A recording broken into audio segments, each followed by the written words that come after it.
1957 թվականին Յուսուֆ Քարշը մեկնում է Կուբա։ Նա պատրաստվում է հանդիպել դարի ամենաազդեցիկ գրողներից մեկին՝ Էռնեստ Հեմինգուեյին։ Քարշը կարծում է, թե կտեսնի իր վեպերի հերոսների պես խրոխտ ու կոպիտ մի մարդու։ Սակայն Հավանայի մոտ գտնվող Ֆինկավիխիայի նրա տանը Քարշը հանդիպում է բոլորովին այլ Հեմինգուեյի։ Նրա առջև կանգնում է մի յուրահատուկ նրբանկատության տեր-մարդ, ամենաամաչ կոտը, որին լուսանկարիչը երբևէ պատկերել է։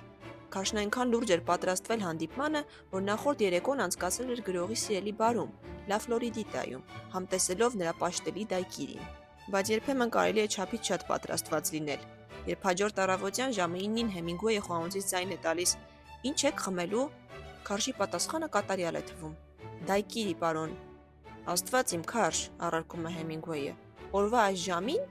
Հենց այդ անկեղծության ու թեթև շփոթմունքի մեջ ծնվում է լուսանկարչության պատմության ամենաճանաչելի դիմանկարներից մեկը։ Քարշին հաջողվում է ֆիքսել ոչ թե լեգենդին, այլ խոցելի ու իրական մարդուն։ Այդ կադրում մնում է միայն իմաստուն հայացքը, որտեղ խտացված է կյանքի ողջ ցավն ու անկոտրում վեհությունը։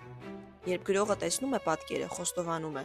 «Սա իմ տեսած ամենաիրական դիմանկարն է»։